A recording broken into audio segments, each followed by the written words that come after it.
Hi, welcome to Songwriter Circle. This is the first one for 2022, and I'm looking at a new series called How I Wrote That Song. So I'll play you bits of the songs and tell you just some stories about how they came about.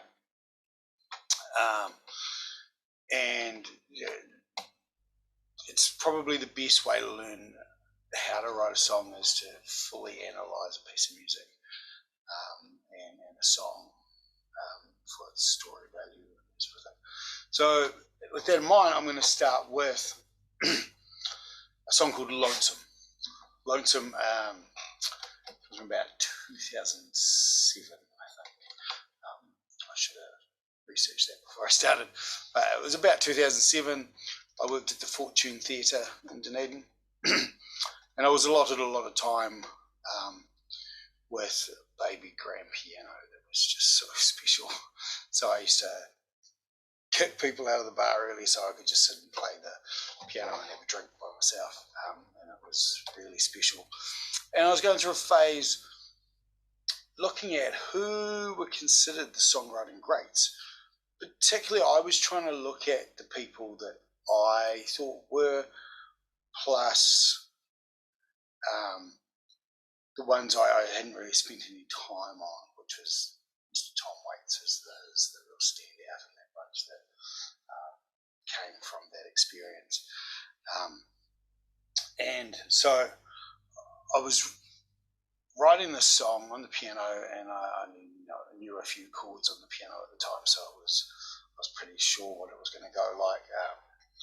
And it was written without the minor interludes that are in there now, because someone said to me, "It's a great song, but it's boring." They were much more polite than that. Just said you need another little section. Basically said do an interlude section. Just go somewhere else. And each time you come back, it'll be more impactful. And they were so right. Actually, two people told me that. So, like, you always look for that advice. Take note. Yes, we've got to filter advice, but it's important to take that advice if you keep hearing it. So anyway, this song, literally, you can hear me write the song in the lyrics. So, I sat behind the piano and I basically pictured a place that I ended up going. I don't think I'd ever been to the Criterion Hotel here in Oamaru. And I basically pictured it. I pictured a music video. I was walking the streets of the old precinct, the old part of town here in Oamaru. And at the Criterion, just this old bar from the Victorian era, but could be a cowboy bar, so I just pictured that, and it was stuff I saw all the time. Like the first line goes, "Sitting alone at the bar," and there was always, in this particular show at the theatre, there was a cast of really good people. One of them was a bit of a lone wolf, and he'd sit at the bar and whinge at me and complain about everybody else in the show. He told me some great stories too. I really liked them. And so, on the nights where I wanted to sit and play piano or be the lone wolf myself, I would play music to get rid of it. So it was like the next lines went, Tom Waits playing on the stereo, little Johnny Cash too. You can almost hear him dying. And that was the case. So Johnny Cash was the American recordings. I'm not sure which one it was, because it was like 5, I think. They were all amazing, but it was the one with Hurt So like that song alone gives you like, and someone came up to the bar and said to me, "Oh, why are you playing this rubbish? You know, like you can hear him dying." And I went, "That's really cool." So I wrote it down. So, and I was listening to some Tom Waits because sometimes the Johnny Cash doesn't work because he's so cool, even when he is being that melancholy. So Tom Waits going like this, that kind of scares some people off sometimes. And you know, Tom Waits. Let's get back to Tom Waits a little bit more. Tom has this absolute ability to write songs, and sometimes he just doesn't care about the vocal delivery because he wants you to pay attention to the words. I heard lots of songs that were just poetry and noise and hammers banging, and I just took me ages to get it. I'd heard the beautiful stuff like I don't want to. I hope that I don't fall in love with you, which was a big influence on Lonesome. But I started listening to some of those albums, and there were these songs with banging gongs and Shoeshine Johnny, and I just was like, what's he on about? And one day it just hit me, just how poetic he was and how, as a songwriter, what he was delivering. I don't want to give that away for free. I want you to go and check him out and hopefully fall in love with Tom Waits too as a writer and as an actor, because in his songs he's acting as well. He's just one of the most amazing craftsmen ever. But on the Tom Waits thing, I would have been quoted to say at the time, as I just fell in love with his work, there's an album called Closing Time. Some of the most amazing songs I've ever heard. Huge influence. And I got the idea that it was a concept album about an alcoholic and his stories of his journey, and why, what things happened in his life to make him that way. And it sounds like ego, but I was quoted in saying several times, I think he missed the point, he must have got lost. And I jokingly said he got into character too much. Maybe, no, it wasn't. About 3 or 4 years later, in the Otago Daily Times, there was an interview with Tom Waits, and he stated exactly that point, that he missed the boat a little on that album. That it was a great seller, beautiful album, but on the concept side of things, he did get too into character, and he just lost. Like as a writer, when you're experiencing those emotions, and sometimes when you're dealing with substances and stuff, you can get lost, but you're feeling some pretty deep emotions, which can translate into some amazing songs. But cohesiveness is not something that comes with drinking that much. So I thought I'd write the other parts of the story. That is Lonesome. Lonesome is the other part of the story, and again, to me, I see it in my mind's eye, and it's the same bar where he told the story behind I hope that I don't fall in love with you. And he's sitting there and dreaming of his old 55, and like that's really amazing. And in my journey of looking at these songwriting greats, so this song is a tribute to the songwriting greats, I discovered, kind of noticed the word lonesome in like every song. If they really wanted to make you go, ooh, they used the word lonesome. So I went, oh, cool. There's my title. My title is Lonesome. And I just thought it was really, really cool. And I still do. I'm sorry. I think it was a great title. And made it really easy to write the song because a great title translates into the story. If the story's already in the title, you're most of the way there. So that brought me to the the refrain. I tried structurally to write refrains, but I repeated the refrain, so it almost falls into the category of a chorus.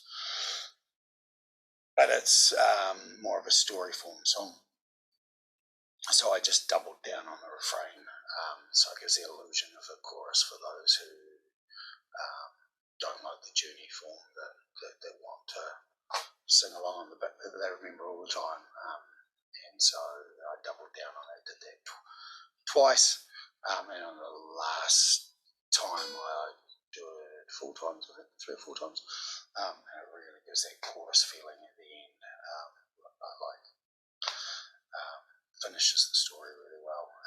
And the line I use, so the next lines in the song after you can almost hear him dying, goes, sounds like he knows what it really, really means.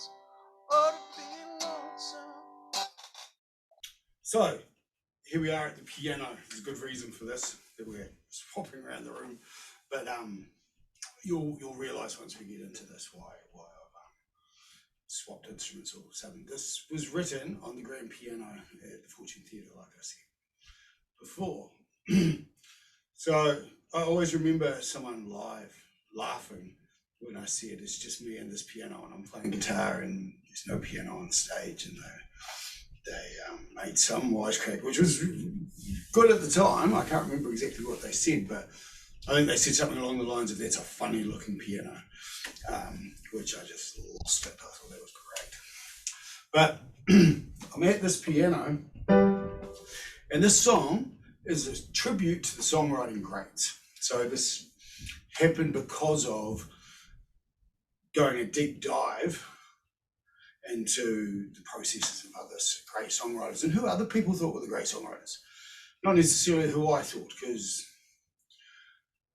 we all have different opinions, and it's what it's all about. It's what makes music so interesting. You only have 12 notes in the whole world, 7 in the key.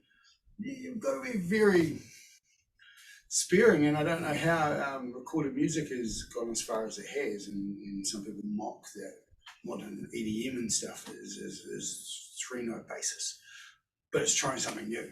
It's I'll defend new music quite a bit these days. I didn't when Grunge. That was my naivety as well. All right, so I got behind the piano, and this is me trying to play like some of those piano greats, or songwriting greats playing the piano, that's what I should say. So Springsteen played some really cool stuff. Tom Waits. I wish I was Tom Waits on the piano. But the lyric is again self-indulgent and talking about the process of writing the song. So this is like Hallelujah. It says, goes like this: the 4th, the 5th, the minor 4, the major lift. So it describes the process of writing the song. And I went to the same place, but I'm describing the surroundings rather than the musicology. So I go, it's just me and this piano.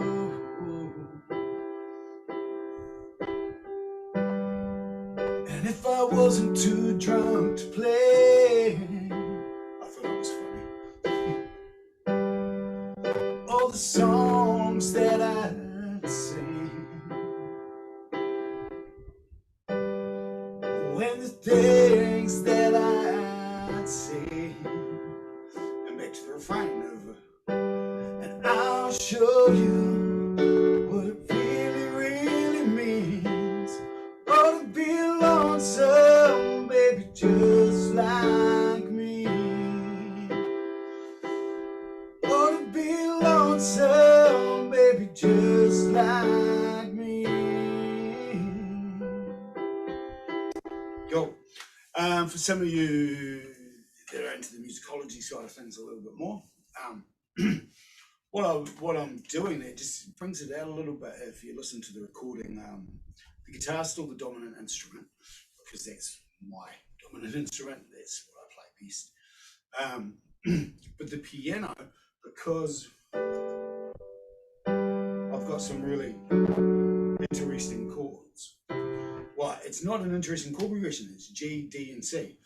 All I did to make that come alive a little bit more was I go G, and then D with an F sharp bass. So the F sharp is already in the chord anyway. So you just know it's a bit brighter. And then it's just a straight tonic triad C. So often I've noticed with myself and other songwriters, we go to these extremes, we've got the coolest chords, and so our songs sound so different to everybody else's and take you somewhere. And then the basic chords, you go back to a chorus that's just basic tonic triad open chords, that chorus just pops, it comes alive. So with this, I went the other approach. Really basic chord progressions we've heard 1,000 times, but I added something a little special. It's nothing particularly amazing, it just comes alive. Cool. And so again, the chords are a tribute to these songwriting greats. So the GCD ideas are a play on like every great country song that I've liked. And Knocking on Heaven's Door by Bob Dylan. So it's like, it's quite different from Knocking on Heaven's Door, but me being me, I sound country all the time, and it sounds like a countrified version of Knocking on Heaven's Door in some ways. And a couple of people said to me, I think I may have mentioned it, GC from Distant Bones and my wife Miriam, both said to me, it needs a break. Going through that GCD thing gets a bit old. And they were right, totally right. Back when I was not very good at listening, they were the first two people I really listened to on this stuff. Three people I listened to on this stuff. And the final development of the song, some of the live arrangements were done by my great friend Gary Moss, who I was still learning to listen to people, so I didn't reciprocate quite as much as I should have. I hope if he ever sees this, he knows that I'm truly grateful for everything he's ever done. Where he is today, I tracked him down once, and I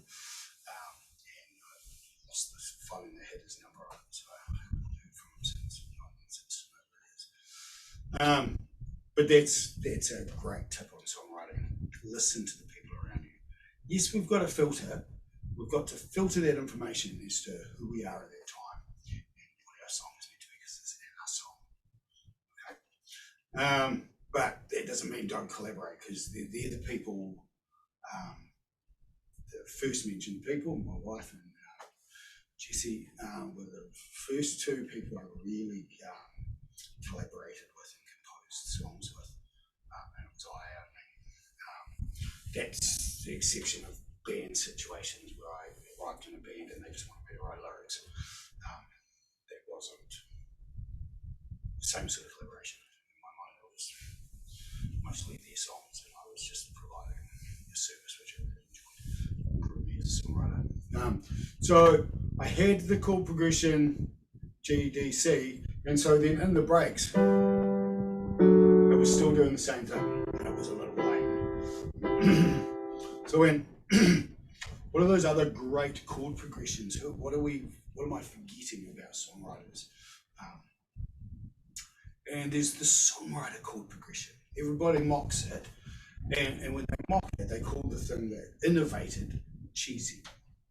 So people talk about these as the zombie chords. So it literally is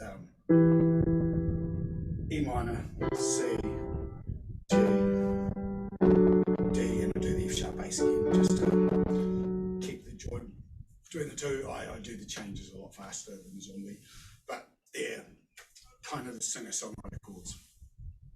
A lot of great singer-songwriters they learn 4 chords from a guitar teacher or a book or YouTube. Boom, they're away.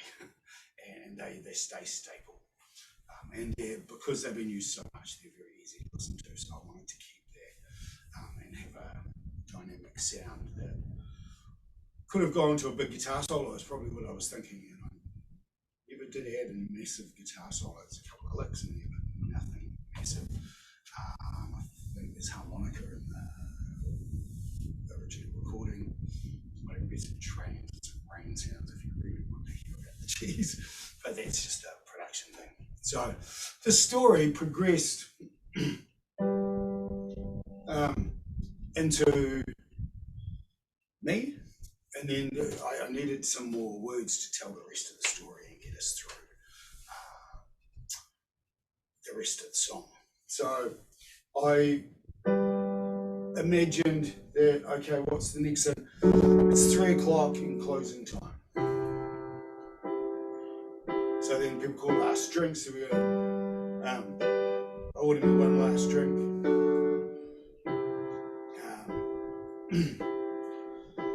And so it's just painting the picture of closing time. Closing time is a tribute to Tom Waits again, the album that I was arrogantly saying there was missing pieces to that album, and I thought I was good enough to write it, and I hope one day he hears this and just says, "No, Jay, you're full of it." Cool. And then in the fourth and final verse, so all we're doing is a verse, a refrain. Yes, I've doubled up on the refrain line just to give it a chorus feel. So you might argue the point that it becomes a chorus rather than a refrain, or there's a pre-chorus, then chorus. Argue it all you like. It's what it is for the song. It's semantics, whatever you want to call it. I call it the refrain. It's fine. Cool. And then, so then there's a fourth verse to finish, and on the final refrain I do an extra one. So that makes 3 Oh to Be Lonesome Just Like Me, which is what we call in songwriting prosody. I didn't know this at the time, I didn't understand, because to me the story was heartbreaking. This sounds like a happy ending, where these 2 booze hags meet and fall in love. But is that going to be a happy ending? So it's a question mark, leaves it up to you. And as the writer, I took liberties and left it hanging on 3, because that's uneven. There's tension to that. Like you want 4, everything's 2s and 4s. And then I finish on 3, which leaves an imbalance at the end to leave the story like, what happens to these people? Which I haven't decided. So there could be a lonesome 2 or something that goes with that and talks about those characters again. That's what a lot of great songwriters do. Adam Duritz from the Counting Crows, I always love how he says in the line, there's a little piece of Maria in every song I sing. It's like, as a songwriter, I'm like, I know what you're talking about. Like the character he wrote, people are like, who was Maria? Like, was she this mystery love of his life? Yes. And she was his uncle, auntie maybe. You know, like Maria was whatever he created. There's a piece of each, whatever characters he wrote in his songs are in there. You know, we've all got to know Maria in his songs. You know, like in my song, I haven't named these characters. I haven't done a lot of naming characters ever. But yeah, I would like to finish the story quotes at some point. Please, in the comments, give us some love. Go and have a look at, I'll put a link in the description to the recorded version so you can go and listen to the whole thing, and probably a link to the lyrics as well so you can read through it as you watch. The video will go back and go, oh, that line is a bit weird, or, you like there's a lot of lines in there that are left open to interpretation for good reason, mostly. Like any songwriter, I might have been guilty for going that line was stupid. I didn't do that.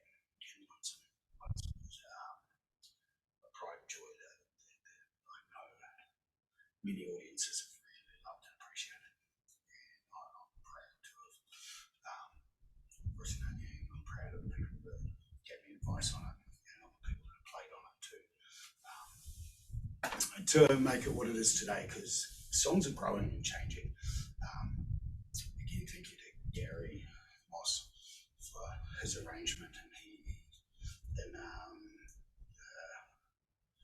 version live at the Fortune Theatre, which is where it was written. His arrangement is what we used, and the hang of the last chord. Just leaving it airy, like we don't go back to resolve on the G. Powerful, but it leaves me like I need to fix me and play the G. So I find it hard to do live with him standing there watching me going, don't you play that root note. I really appreciate that, and thank you to Mims. It's Miriam Bedford, my wife. And Jesse Hewitt, otherwise known as Jester Vince, in some parts of his life. He's a character.